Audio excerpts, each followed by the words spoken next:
Hola a todos, nuevamente estamos aquí en Bensigme Online, un proyecto de enlace de fe.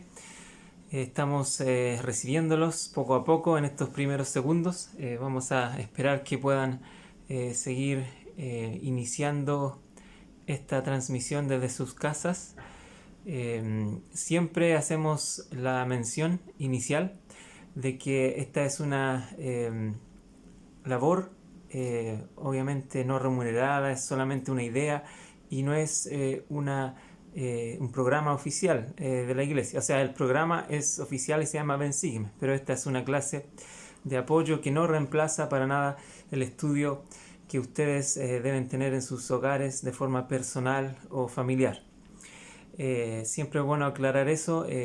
Hemos recibido muy buenos comentarios de retroalimentación de lo que hacemos, personas que están muy contentos de poder hallar esta página y poder compartir con nosotros y ver las escrituras desde este punto de vista.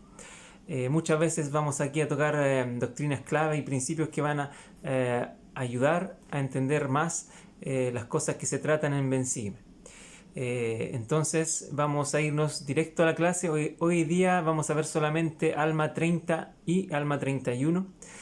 Solo dos capítulos, pero muy valiosos en cuanto a los principios que podemos extraer de ahí para nuestra vida. En la imagen del manual aparece un alma, ¿cierto? Testificando a Corior. Vamos a ver de él hoy día, de las cosas que él enseñaba para confundir a las personas. El manual también habla de después en Alma 31 del efecto poderoso de la palabra de Dios. Y en Alma 30 básicamente está la historia de Corior, este anticristo. El manual menciona algunos temas a destacar como la eficacia del libro de Mormón para resistir la influencia de quienes tratan de engañarme. En el fondo vamos a tener un sistema, digamos, súper evidente y palpable en estos capítulos para nosotros estar preparados ante cualquier crítica que muchas veces nos podría incluso complicar. Quizás no tenemos todas las respuestas, pero ahí lo podemos observar claramente en la historia que Mormón compiló. Entonces, también en el manual se habla de la palabra de Dios, como dije, y hay muchas enseñanzas para la noche de hogar que conviene que ustedes puedan también analizar y compartir con su familia.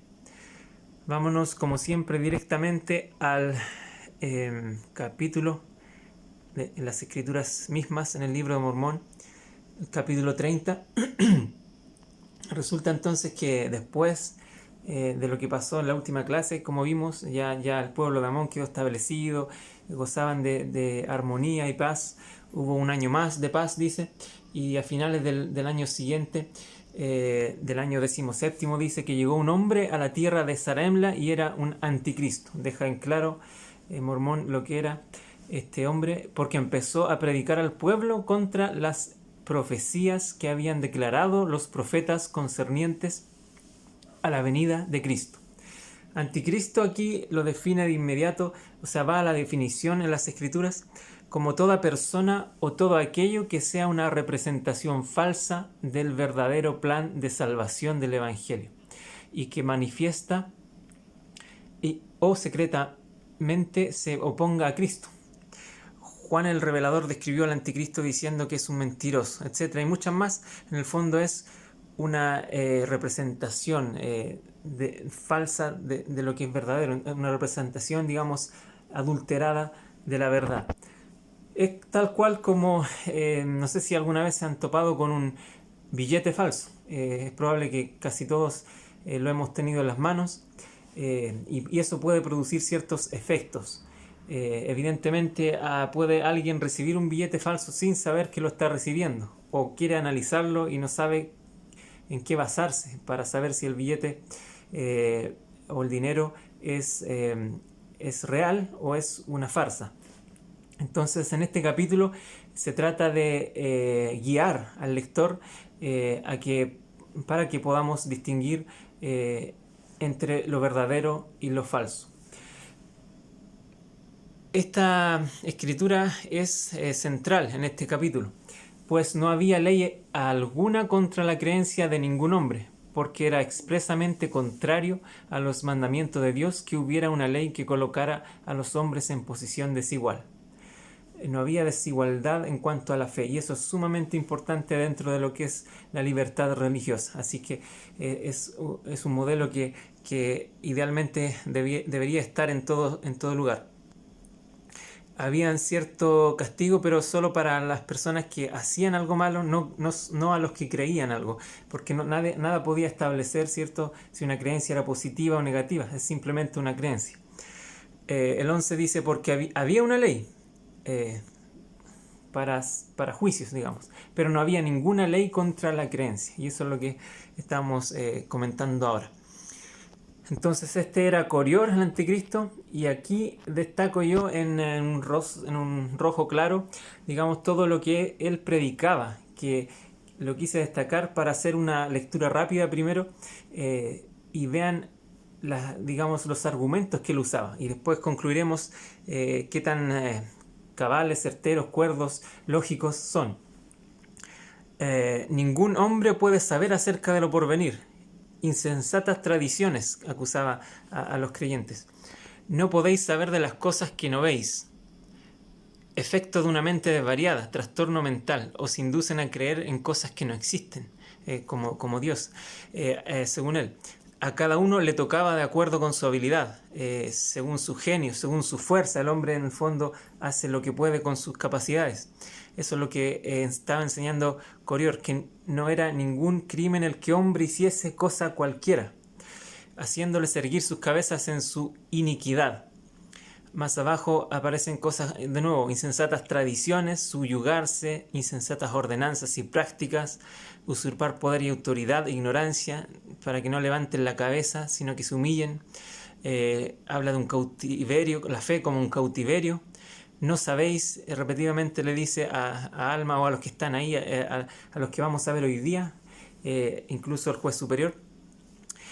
Un niño no es culpable por causa de sus padres, y ahí eso que él está diciendo desde un cierto punto de vista tiene verdad. Hay una parte verdadera y una parte falsa. No sabéis, insensatas tradiciones, nuevamente, propios deseos sometidos, saciar del trabajo de sus manos, y esa es la clásica, ¿cierto? Hoy en día se ve mucho descontentamiento con la religión, y el argumento popular es que la religión está hecha como para ganar dinero y sustentarse a través de la fe de los que ciegamente creen.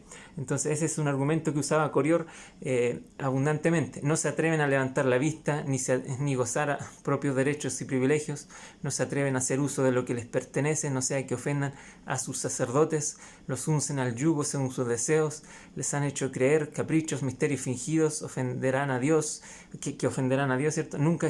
Un Dios que nunca existió ni existirá, y etcétera. Hay muchos, después que vamos a ver, el vilipendió, acusó esto mismo de que los líderes religiosos se hartaban con el trabajo del pueblo. Entonces vemos que estos argumentos, volviendo arriba, son básicamente argumentos que no son propios solamente del Libro de Mormón ni de esa época. Hoy en día los vemos a simple vista. De hecho, yo mismo, desde que era joven, asistiendo a seminarios, veía estos argumentos incluso en mis compañeros de clase en el colegio. Entonces es algo totalmente común. Y evidentemente es a la vez un modelo que hace cumplir al Libro de Mormón como un libro escrito también para estos días, porque nos está advirtiendo sobre algunas actitudes y comportamientos. Esta parte, a ver, voy a repasar, voy a detenerme aquí en una parte que es precisamente: no era ningún crimen que un hombre hiciese cosa cualquiera. Acá yo quisiera destacar algo. Básicamente es un albedrío desenfrenado lo que estamos viendo acá, lo que él predicaba, que en el fondo, bueno, entre albedrío y desenfrenado quizás hay una oposición ahí, hay alguna contradicción, no se entiende muy bien eso. Entonces básicamente es un libre albedrío, un libertinaje en el fondo, que es a ciencia cierta una libertad bastante abusiva, podríamos decir, y excesiva. Entonces, ese es el concepto que Coriol trataba de hacer entender a la gente que era lo correcto, la facilidad, la comodidad, ¿no? Nadie te tiene que decir lo que tienes que hacer. Entonces, eso es muy popular y siempre lo ha sido. Había una persona que en la semana me comentaba en algunos artículos sobre esto, diciendo que los argumentos de Coriol no son nada. En el fondo, un argumento poderoso tiene que ser un argumento académico. Y yo le comentaba que a pesar de que quizás no hay una sofisticación, sofisticación eso, grande para elaborar los argumentos, sí son argumentos ampliamente aceptados popularmente. Es como quizás algún estilo de música actual que a lo mejor no, desde el punto de vista de un músico no es nada del otro mundo, sin embargo llega a ser súper popular, como el pop, por ejemplo, o el reggaetón.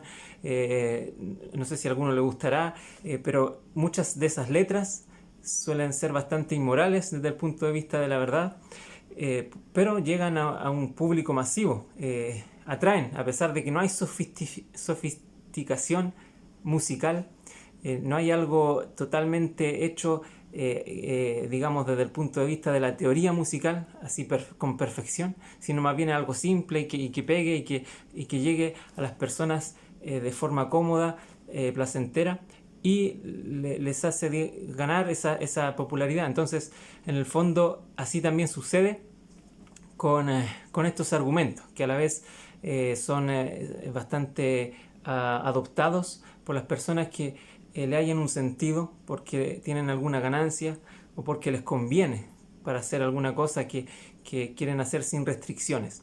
Por eso es libertinaje en el fondo, porque no quieren normas que los priven de algún progreso que se obtenga a través de alguna dificultad.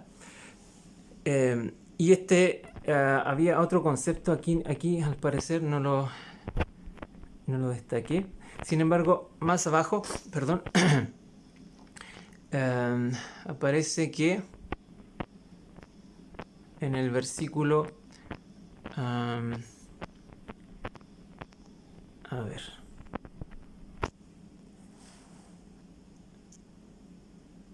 aquí, en el argumento central, en el fondo, lo que Coriol está intentando decir es que creamos en cosas que es fácil creer, en el fondo que no requieren un mayor ejercicio mental. Y una de las preguntas que en la semana nos hicieron es ¿por qué está esto aquí en el fondo? ¿Por qué el libro de Mormón expone argumentos que, si son lógicos, en el fondo deberían estar ocultos para que las personas no caigan? Pero en el fondo la verdad, como yo siempre digo, no le tiene miedo a la mentira. Entonces quiero agregar el testimonio también de esto del presidente Benson, que una vez dio una respuesta maravillosa a esta pregunta. El libro de Mormón expone a los enemigos de Cristo, confunde falsas doctrinas y pone fin a las contenciones. Fortalece a los humildes seguidores de Cristo contra las malvadas estrategias y doctrinas del diablo en nuestros días.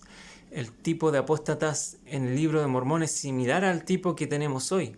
Dios, con su conocimiento previo infinito, moldeó tanto el libro de Mormón que podríamos ver el error y saber cómo combatir los conceptos educativos, políticos, religiosos y filosóficos falsos de nuestro tiempo.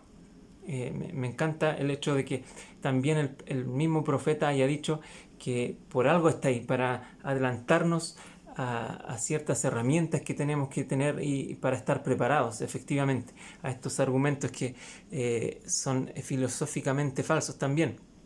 Y pongo la misma escritura que él citó de forma completa porque me encanta, que habla de que el fruto de los lomos de tus lomos escribirá, y el fruto de los lomos de Judá, es decir, la Biblia, escribirá. Y lo que escriba el fruto de tus lomos, el libro de Mormón, y también lo que escriba el fruto de los lomos de Judá, o sea, la Biblia, crecerán juntamente para confundir las falsas doctrinas y poner fin a las contenciones, y establecer la paz entre los del fruto de tus lomos, y llevarlos al conocimiento de sus padres en los postreros días, y también al conocimiento de mis convenios, dice el Señor. Me encanta eso. Crecerán juntamente para confundir las falsas doctrinas. Es decir, tienen que estar ahí falsas doctrinas, pero la verdad, y vamos a ver aquí los argumentos de Alma que inmediatamente confunden esa falsa doctrina que inicialmente parecía confundir la verdad, pero no es así. Poner fin a las contenciones, establecer la paz, son propósitos que el Libro de Mormón cumple. Por eso también está aquí este argumento de Corior. Después vamos a ver, y ya hemos visto también otros argumentos de Neor, de Sherem, etcétera. Muchos personajes que aparecen en el Libro de Mormón que tratan de confundir a las personas. Bien, acá quisiera también recordar una enseñanza, más que nada una palabra que me llamó la atención, que decía haciéndoles erguir sus cabezas en su iniquidad. Y la verdad es que eso tiene cierto sentimiento de que quería que las personas no solo creyeran, sino estuvieran conformes, satisfechos, incluso jactanciosos de lo que creían. Es por eso que aquí doy una cita del presidente Clay Gorton, un gran prominente líder de la iglesia que también era erudito en las escrituras. Dijo que es interesante y algo triste que las enseñanzas de Corior causaron que muchos irguieran la cabeza en su maldad y los llevó a cometer fornicaciones. Cuando estamos avergonzados o arrepentidos, inclinamos la cabeza. Por el contrario, las imágenes de las personas irguiendo la cabeza con perversidad es un lenguaje corporal que dice: ¿en serio? ¿Quiere decir que no está mal hacer esto? Muy bien, entonces, envalentonados por la filosofía de Corior, yerguen la cabeza en pecado. Lamentablemente, hoy en día está pasando así. Pasa que las personas llaman absurdo a las cosas buenas, difíciles, que tienen que ver con un supuesto sometimiento a una verdad, cuando no es así. Y Alma lo va a explicar muy claro en este y en el siguiente capítulo también.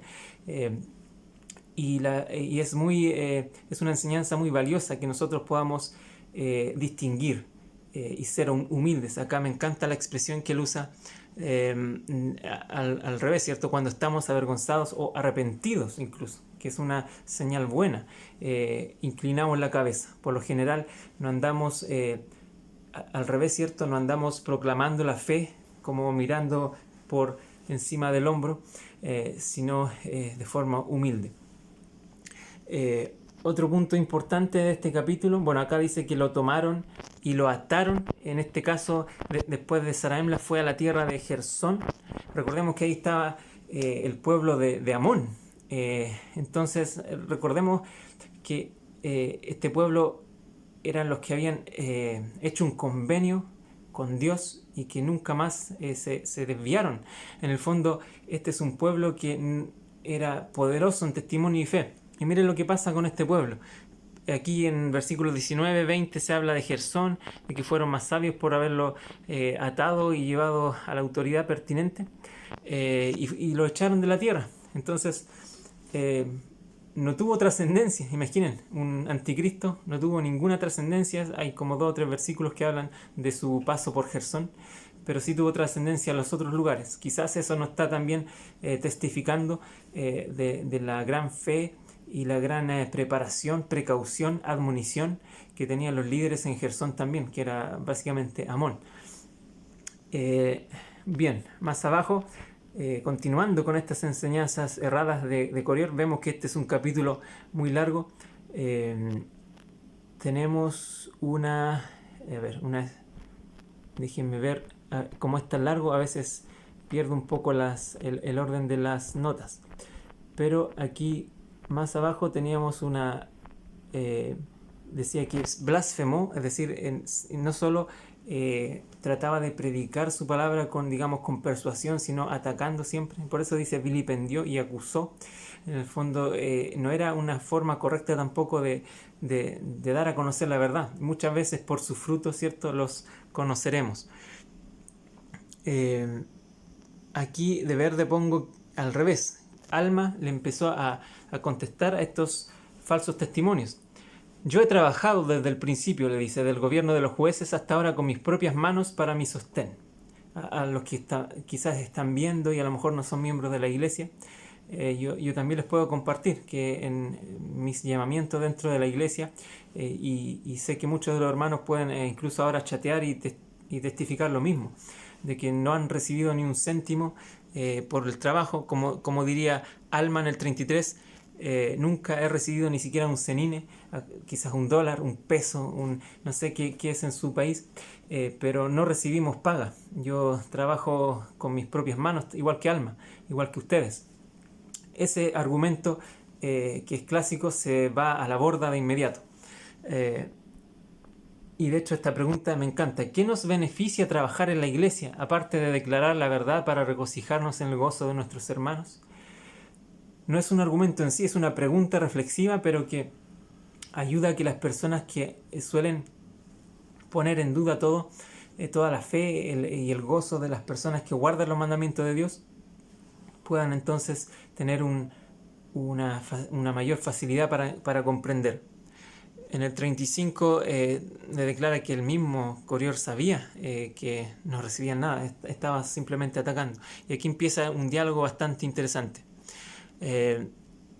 Alma le dijo, ¿crees que hay un Dios? No, dijo. ¿Negarás nuevamente que hay un Dios y negarás también al Cristo? Pues aquí te digo, yo sé que hay un Dios y también que Cristo vendrá. Entonces es muy importante lo que está en verde ahí, porque es lo primero que Alma le dice después de ciertas preguntas, es una declaración que es un testimonio poderoso. Está dando a conocer un yo sé, un conocimiento totalmente personal de que hay un Dios y también que Cristo vendrá. Y es lo primero. Después vamos a ver que él cita otros testimonios, pero el primer testimonio que citó fue el propio. Y ahora bien, ¿qué evidencia tienes de que no hay Dios? Y les da otra digamos, una especie de contrapregunta para que sepa que no es solo, no podemos conformarnos solo con una duda. En el fondo también es válida la pregunta ¿por qué se duda?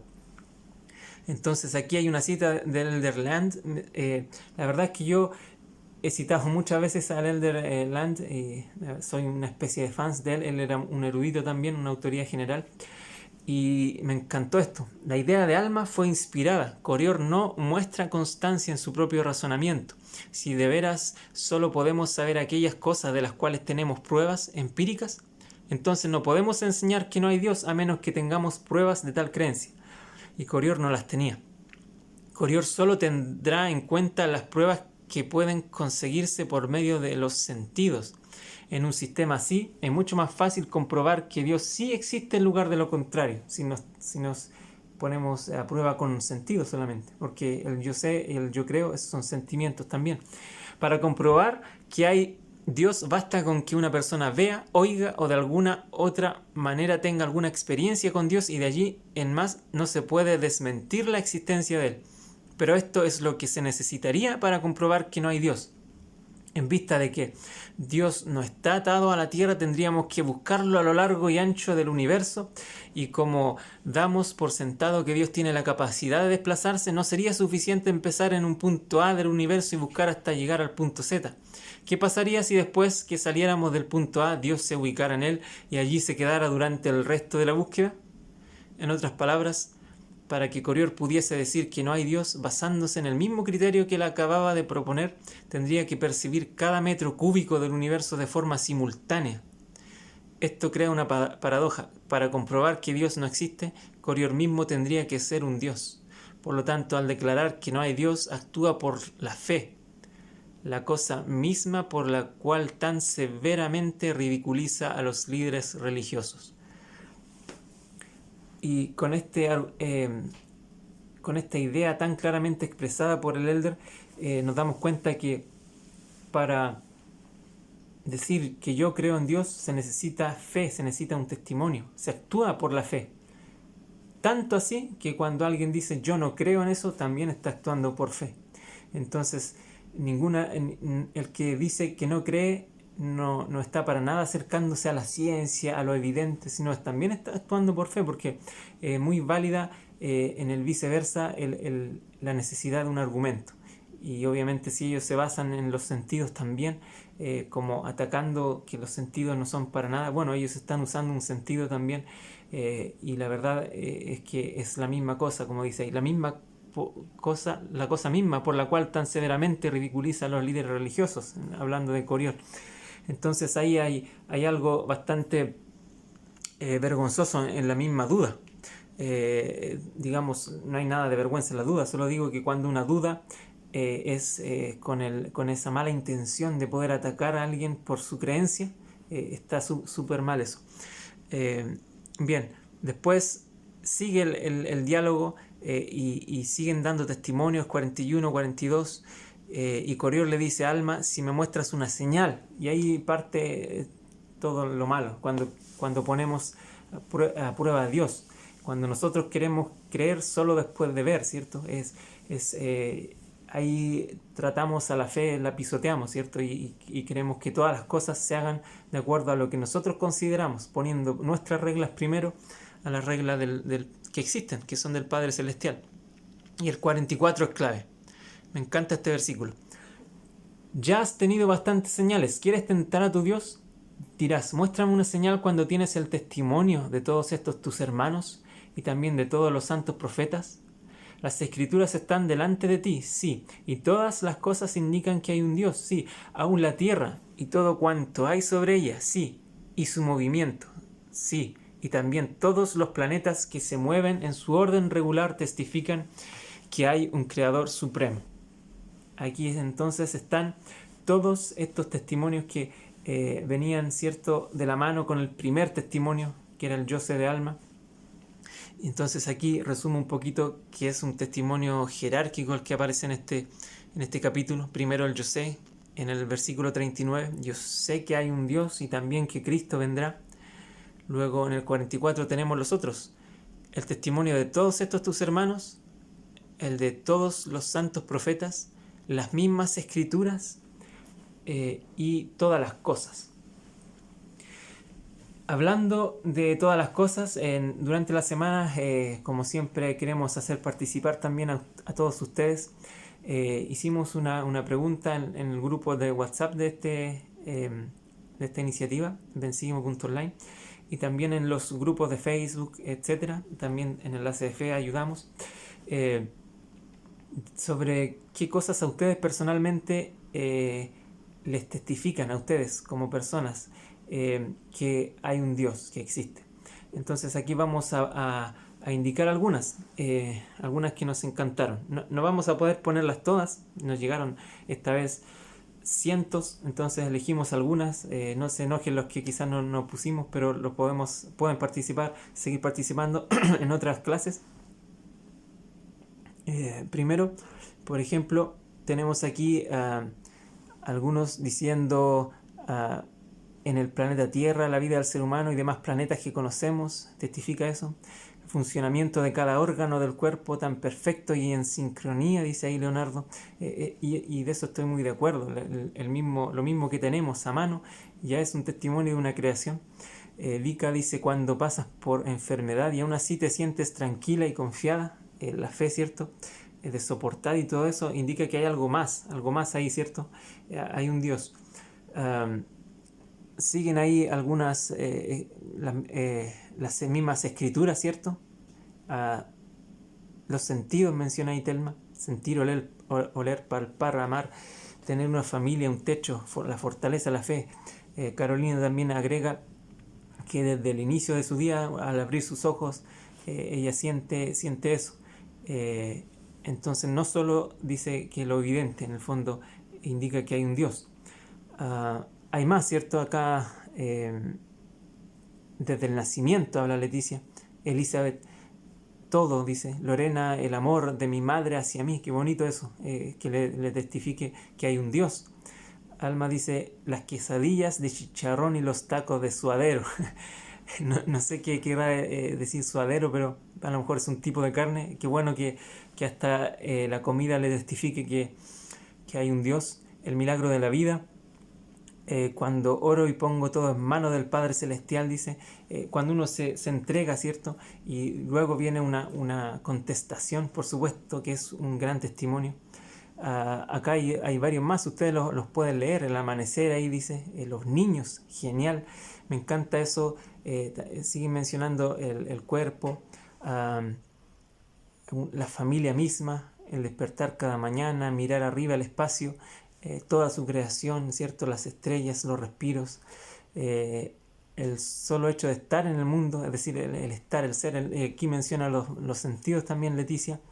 Perla habla del perdón, el amor, que evidentemente son sentimientos que nos hacen reflexionar, de que el hecho de que si un hombre se equivoca y puede volver a empezar, eso también habla de eso, de un Dios. Todo, dice Marisa, el aire que respiramos, el nacimiento de un niño, todo lo creado desde un microorganismo hasta un llamado humano, fauna, vegetación, mar, cielo, oxígeno, toda la materia organizada, genial. Y acá nos mandaron una Yandy Cruz de México. El simple hecho de respirar, la puesta y salida de los astros, la procreación, interesante. Tenemos aquí las frutas, miren, la delicia de comer una fruta, el hecho de tener vida y respirar. También habla de la mar, ¿cierto? De que haya un Salvador. Evidentemente eso está ligado a su propio testimonio. El amor a la familia, dice Wigner. El amor al prójimo, a nuestro cónyuge. La naturaleza que se rige sin la dirección del hombre. El amor y todos los sentimientos que podemos sentir. La divina capacidad de crear y dar vida a otro ser humano. De verdad son cosas muy maravillosas que nos dejan perplejos. Acá también nos envía Jenny Baez de República Dominicana. La revelación que puedo recibir continuamente en mi vida, así como los sentimientos que vienen a mí para ayudarme o consolarme en los momentos difíciles. Me testifican que tengo un Padre Celestial vivo que me ama y está pendiente de mí. Sé que Él junto a mi Salvador Jesucristo han creado esta tierra y todas las cosas que hay en ella a fin de que podamos prepararnos y ser merecedores de vivir en su presencia. Me encanta leerlos a ustedes, así que qué bueno que participen mucho. Julia dice, si miramos una flor, el aroma de su estructura, sus pétalos, el color, la suavidad, etcétera, la creación, la función del organismo, dice Elizabeth. Marcela habla de una respuesta inmediata a una oración, genial. Acá tenemos, se menciona las escrituras. David habla del poder del sacerdocio, interesante, la expiación, la capacidad de formar familias. Hay varias más, la fe, el amor, la creación, las leyes de la naturaleza, los testimonios, ciertos personales que cada uno de ustedes recibe. Los sentidos se siguen repitiendo, aquí los hermanos mencionan mucho los mismos sentidos.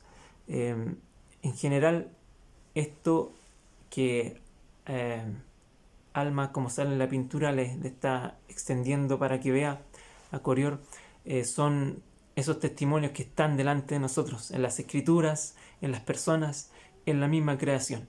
Entonces, me encanta que puedan ustedes reconocerlos y que nos esforcemos por seguir reconociendo todas estas cosas sencillas en la vida y reconocer a Dios. Siempre menciono y recuerdo, porque se menciona, se relaciona con muchas cosas, que la gloria de Dios es la honra. Honrar a Dios entonces es darle gloria. Entonces démosle gloria todos los días de nuestra vida al reconocer su mano en todas las cosas. Bien, más abajo, ¿cierto? Le dice que si vuelve a negar al final va a tener su señal a Corior. Entonces al final la señal le dice a Alma, quedarás mudo según mis palabras. Y digo que en el nombre de Dios quedarás mudo, de modo que no podrás expresarte. Y quedó mudo. Entonces ahí Corior se le preguntó, el juez superior le preguntó si ahora estaba convencido, si iba a disputar más. Corior extendió la mano, escribió diciendo, sé que estoy mudo porque no puedo hablar y sé que nada sino el poder de Dios pudo haber traído esto sobre mí.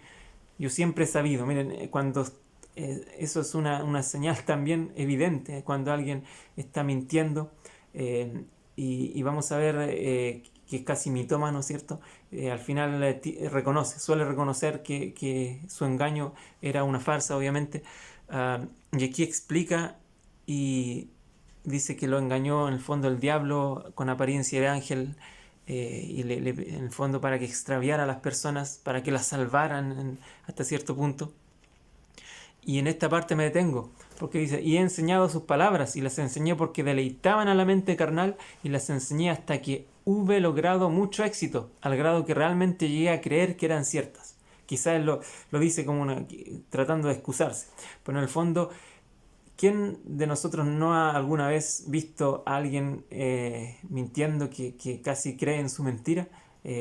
Y eso, hasta cierto punto, yo le digo una pseudología fantástica. En el fondo, es crear un mundo alternativo, enamorarnos de la idea, aunque sea totalmente falsa, actuarla, básicamente como si fuera real, totalmente. Y eso generó lo que en el fondo él mismo acusaba, tener una mente desvariada. Es eso básicamente, es formularse, digamos, un sistema de creencia como si fuera la gran realidad y empezar a proclamarla entre las personas con un esfuerzo grande. Andaba de pueblo en pueblo, imagínense. Eh, Sigue hablando, ¿cierto? En el fondo le advierte a Alma que va a dejar a manos del Señor si la señal, la maldición les quita o no. Pero en el fondo dice, la maldición no fue quitada a Corior, sino que lo echaron fuera y andaba de casa en casa mendigando alimentos. Al final se extendió por el pueblo esto para que las personas se arrepintieran también.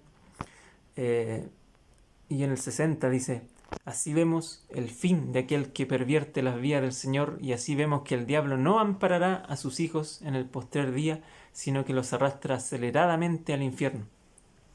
En el amparará se habla mucho en las notas al pie de la escritura de el recibir un salario de manos de Satanás, en el fondo.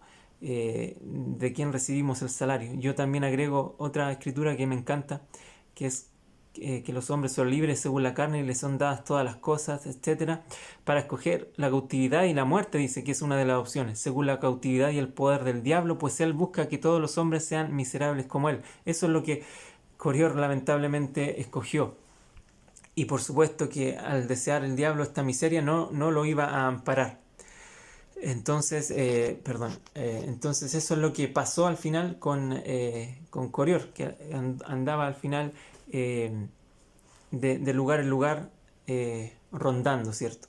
Capítulo 31 habla que, bueno, después de que se extendió esto, Alma estaba un poco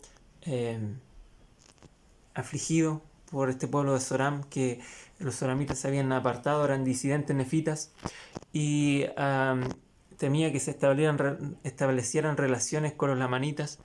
Entonces a él se le ocurre esto, y esta es una parte central de hoy también, que dice, y como la predicación de la palabra tenía gran propensión a impulsar a la gente a hacer lo que era justo, sí, había surtido un efecto más potente en la mente del pueblo que la espada o cualquier otra cosa que les había acontecido. Por tanto, Alma consideró prudente que pusieran a prueba la virtud de la palabra de Dios.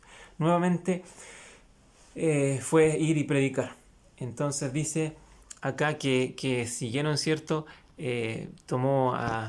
Dejó a Imni nomás y dejó a Elamán, uno de sus hijos, pero a Coriantón Shiblón los llevó. En el fondo fueron todos estos, inclusive Amulek y Sesrom, acompañando a Amón, a Aarón, Obner, y fueron, ¿cierto?, a predicar estos soramitas. Estos habían caído en grandes errores, eran un pueblo disidente. Entonces aquí conviene destacar una cita bastante buena del presidente Kimball. Dice, he descubierto que cuando descuido mi relación con la divinidad y parece que ningún oído divino me escucha y ninguna voz divina me habla, es que estoy muy, muy alejado. Si me sumerjo en las escrituras, la distancia se acorta y la espiritualidad vuelve. Me hallo sintiendo un amor más intenso por quienes debo amar con todo mi corazón, alma, mente y fuerza, y descubro que los amo más. Se me hace más fácil acatar sus consejos. Es genial esto porque está hablando del gran poder que tiene la palabra de Dios también para sentir amor por las demás personas. Y eso se ve claro acá en este capítulo, porque habla del conocimiento que ellos tenían de que eran un pueblo caído, que pervertían el pueblo,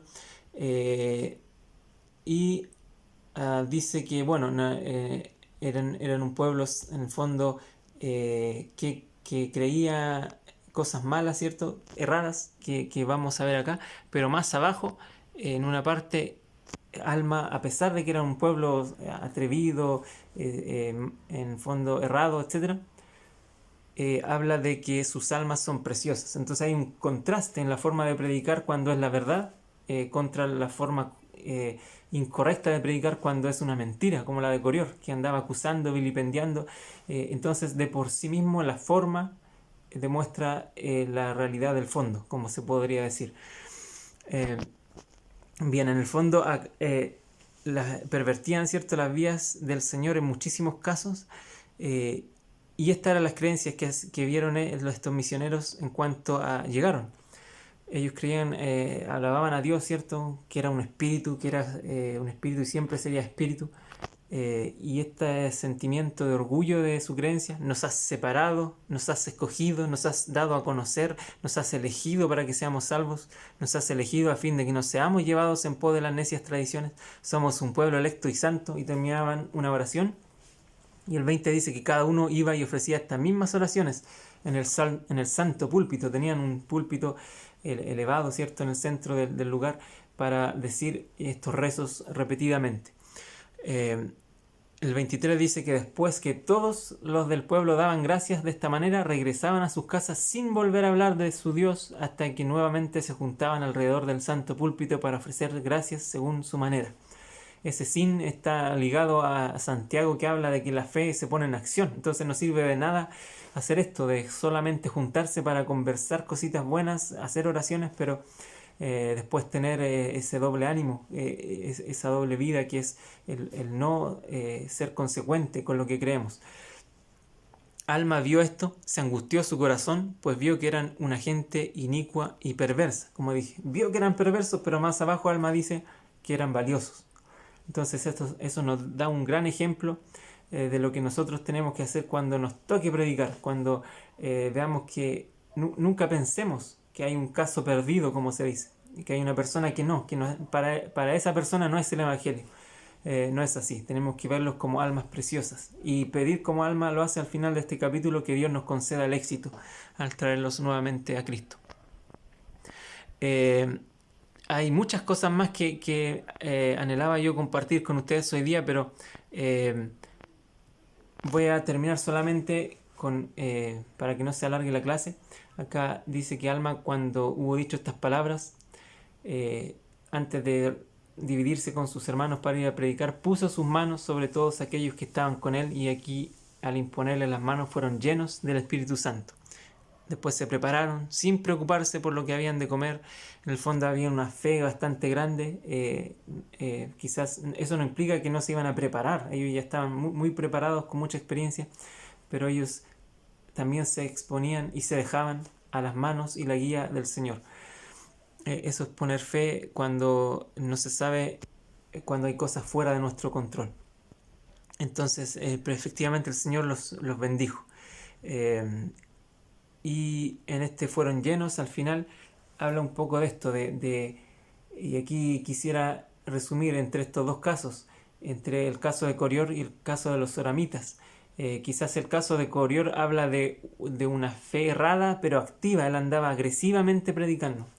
Pero los soramitas eran errados, pero eran jactanciosos, orgullosos, pasivos, al revés, ¿cierto?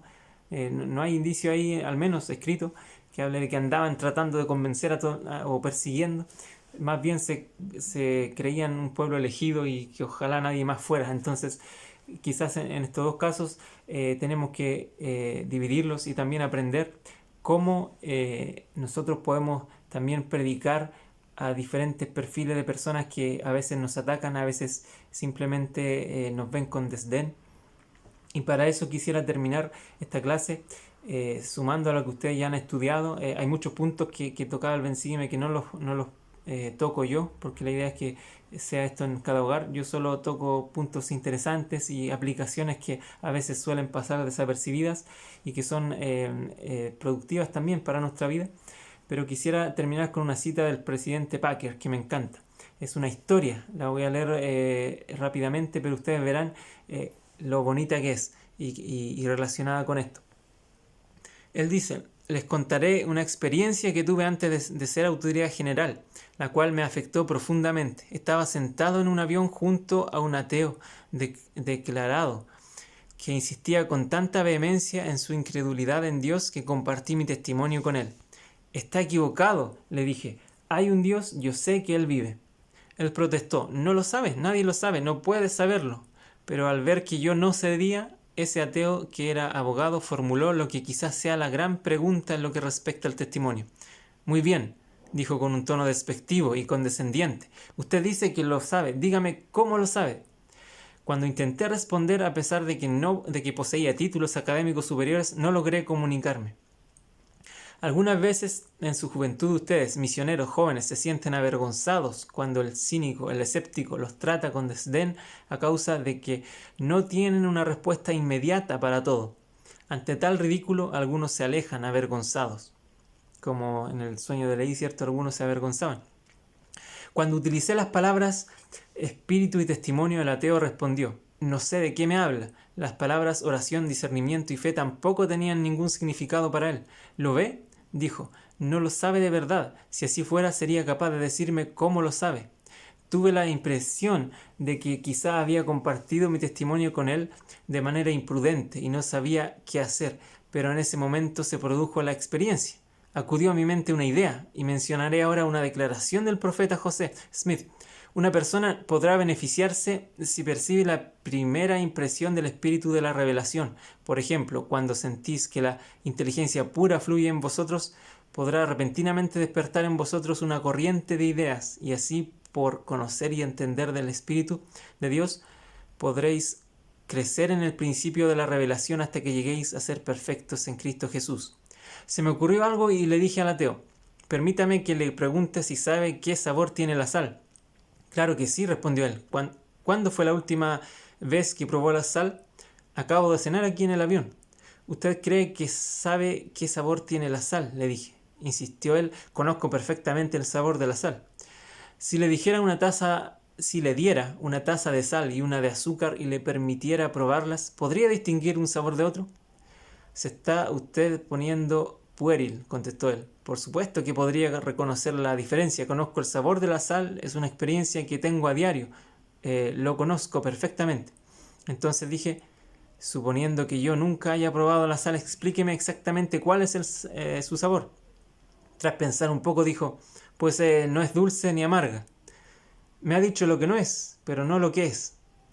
Tras varios intentos, por supuesto, no pudo hacerlo. No logró expresar solo con palabras una experiencia tan común como la de sentir el sabor de la sal.